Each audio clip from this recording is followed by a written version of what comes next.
Hello friends, welcome to my channel bake and মোর।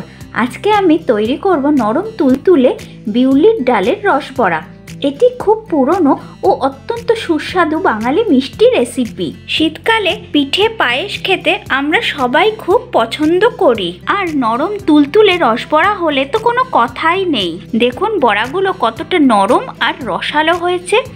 আপনারাও যদি বাড়িতে পারফেক্ট রসবড়া বানাতে চান তাহলে আমার পুরো রেসিপিটি দেখার অনুরোধ রইল। আর রেসিপিটি যদি ভালো লাগে তো প্লিজ চ্যানেলটিকে সাবস্ক্রাইব করে দেবেন, পাশে থাকা বেল আইকনটিও প্রেস করে নেবেন, যাতে আমি কোনো নতুন ভিডিও দিলে তার নোটিফিকেশন আপনাদের কাছে খুব সহজেই পৌঁছে যায়। তো চলুন দেখে নেওয়া যাক আমার আজকের এই নরম তুলতুলে রসবড়া রেসিপি। প্রথমে আমি 100 গ্রাম বিউলির ডাল সারা রাত ভিজিয়ে রেখেছিলাম। সেই ডালটা তারপরে ভালোভাবে ধুয়ে জল ঝরিয়ে আমি একটি মিক্সিতে ঢেলে নিয়েছি। একটু একটু জল দিয়ে ডালটার একটি নরম পেস্ট তৈরি করে নিয়েছি। আপনারা চাইলে শিলনোড়াতেও পেস্ট করে নিতে পারেন। আমার এই ডালের পেস্টটা করতে 70 ml জল লেগেছে। এরপরে ডালের এই পেস্টটায় আমি হাফ চামচ আস্ত মৌরি দিয়ে দিচ্ছি আর অল্প মৌরি গুঁড়ো দিচ্ছি। এবার ডালটা ভালো করে ফেটিয়ে নিচ্ছি। আমি একটি হ্যান্ড বিটার দিয়ে ফেটাচ্ছি। আপনারা চাইলে ইলেকট্রিক বিটার দিয়েও ফেটাতে পারেন। কেউ চাইলে ডালের মিশ্রণটাকে হাত দিয়েও ফেটিয়ে নিতে পারেন। এইভাবে ফেটাতে হবে 6 থেকে 7 মিনিট। ডালটা আমি ভালো করে ফেটিয়ে নিচ্ছি। বন্ধুরা, ডালটা ভালো করে ফেটাতে হবে, না হলে কিন্তু বড়াগুলো ফুলবে না, বড়াগুলো শক্ত হয়ে যাবে আর তাতে রসও ঢুকবে না। ডালটা ভালো করে ফেটানো হয়েছে কিনা তা বোঝার জন্য একটু ডালের ব্যাটার তুলে নিয়ে আমি জলে দিচ্ছি। যদি ব্যাটারটি জলে ভেসে থাকে, ডুবে না যায়, তাহলে বুঝবেন যে ডালের ব্যাটারটা আপনার বড়ার জন্য রেডি হয়ে গেছে। এবার এই ডালের মিশ্রণটা আমি 15 থেকে 20 মিনিটের জন্য ঢেকে রাখছি। এবার আমি রসবড়ার রস বা শিরা বানিয়ে নিচ্ছি। তার জন্য একটি কড়াই আমি হিটে বসিয়েছি ও তাতে 300 ml জল দিয়ে দিচ্ছি। এরপর 225 গ্রাম চিনি দিচ্ছি, 25 গ্রাম পাটালি গুড় দিচ্ছি, 3-4টে ছোট এলাচ আমি মুখ ফাটিয়ে দিয়ে দিলাম। এবার একটু মিশিয়ে নিচ্ছি। চিনিটা আর গুড়টা একটু গলার জন্য অপেক্ষা করছি। চিনি আর গুড়টা জলে গলে গেছে।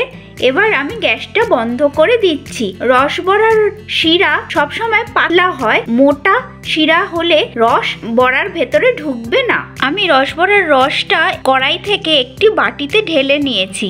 এবার এটা আমি ঢেকে দিচ্ছি যাতে শিরাটা গরমই থাকে। এবার ডালের ব্যাটারটা এর মধ্যে আমি আন্দাজ মতো নুন মিশিয়ে দিয়ে ভালো করে আবার মিশিয়ে নিচ্ছি। এবার রসবড়ার বড়াগুলো ভেজে নিচ্ছি।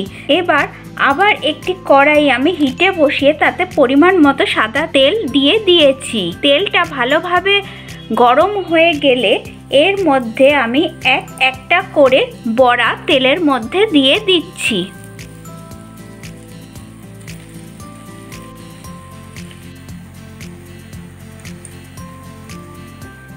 আগুনের ফ্লেমটা মিডিয়ামে রাখছি।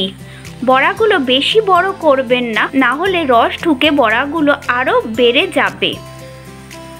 এবার বড়াগুলো আমি সোনালি করে ভেজে নিচ্ছি। ফিরে আসছি কিছুক্ষণ পরে। বড়াগুলো সোনালি করে ভাজা হয়ে গেছে। এবার এগুলো আমি একটি প্লেটে তুলে নিচ্ছি।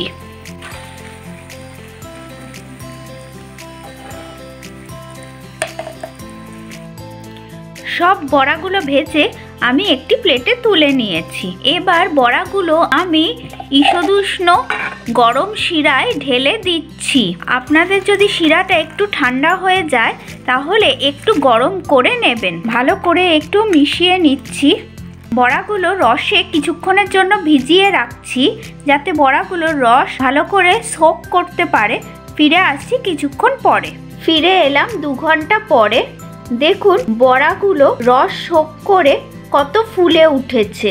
দেখুন বড়াগুলো আমি যখন ভেজেছি তখন এই সাইজের ছিল, আর এখন রস টেনে নিয়ে এরকম বড় হয়ে গেছে।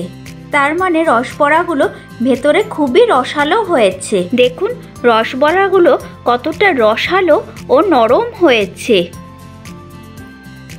রসবড়াগুলো আমি সার্ভ করে দিয়েছি। রেসিপিটি যদি ভালো লাগে তো প্লিজ চ্যানেলটিকে সাবস্ক্রাইব করে দেবেন, পাশে থাকা বেল আইকনটিও প্রেস করে দেবেন, যাতে আমি নতুন কোনো ভিডিও দিলে তার নোটিফিকেশন আপনাদের কাছে খুব সহজেই পৌঁছে যায়। তাহলে আসি আজকে, টাটা।